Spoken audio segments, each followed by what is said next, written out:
Bonjour! Bienvenue to another episode of Watchwoman. Today, if you haven't already guessed it, I would like to discuss my love-hate relationship with the new Netflix original, Emily in Paris. Now, hate is a strong word, considering it's really hard to hate something that both Darren Star and Patricia Field were attached to.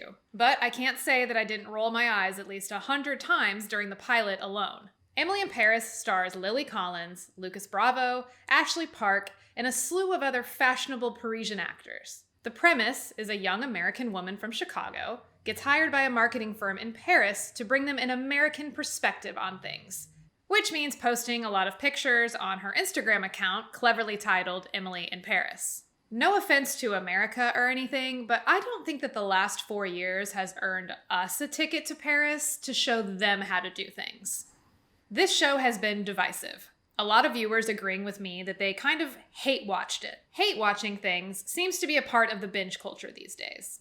I've read several articles about people hate-watching 13 Reasons Why, Tiger King, and even the Kissing Booth movies. And after binging the entire 10-episode season in just 2 days, my only takeaway was that I just want to go to Paris and wear really pretty coats and eat a lot of croissants.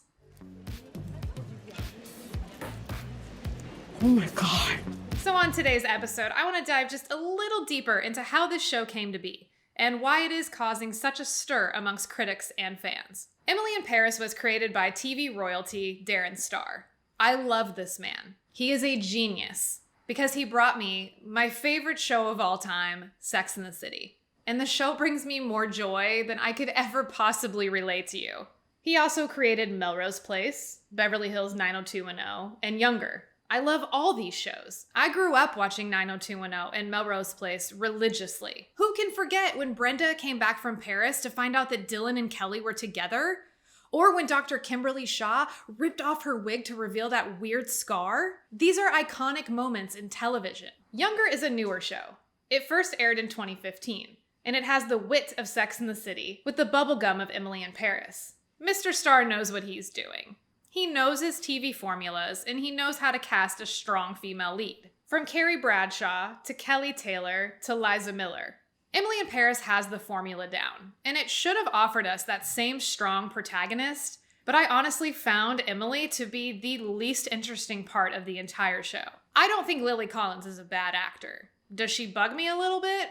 Yeah, sometimes. But I actually thought she was quite good, opposite Zac Efron in the film Extremely Wicked, Shockingly Vile and Evil. But the writing, especially in the pilot, doesn't make her stand out amongst the rest of the cast. She's just kind of Midwestern. And I guess maybe that's the point? Also, I can say things like that, saying that she's Midwestern, because I'm Midwestern. And I can be, for lack of a better word, kind of basic.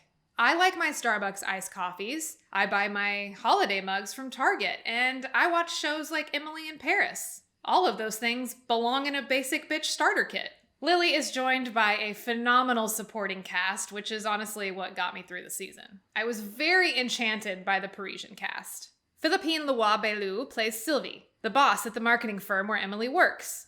She is a ball buster. She's gorgeous and very intimidating. Emily's other co-workers, Luc and Julien, provide some compassion and comic relief when Emily admits she doesn't speak French, even though she accepted a job in Paris. I know it was last minute, but still.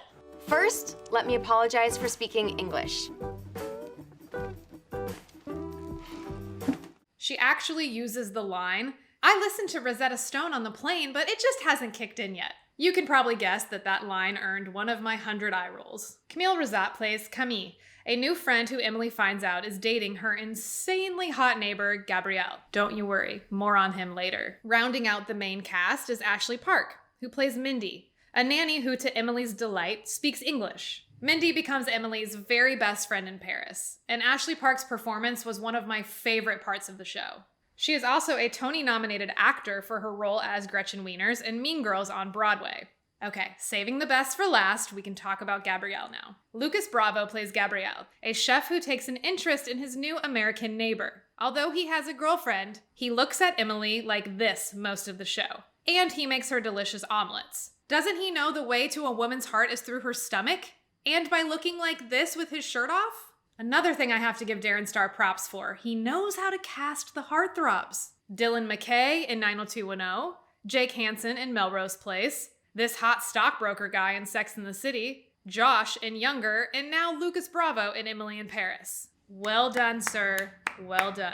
For a show that takes place in the fashion capital of the world, we have to talk about the clothes. Patricia Field, who famously styled the cast of Sex and the City, is a fashion consultant on Emily in Paris.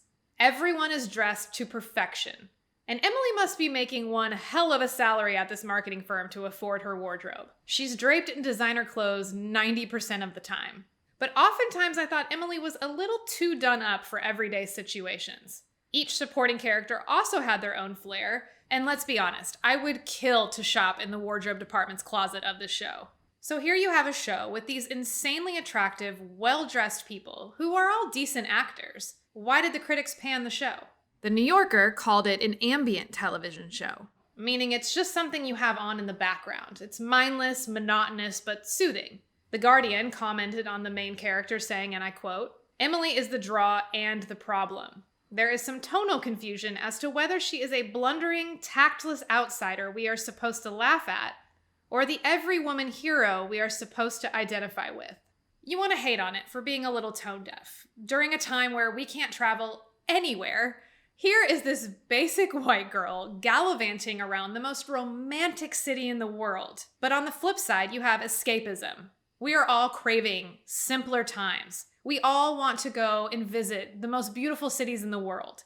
TV Guide put it best, and I quote, "That's what rom-coms are for, right?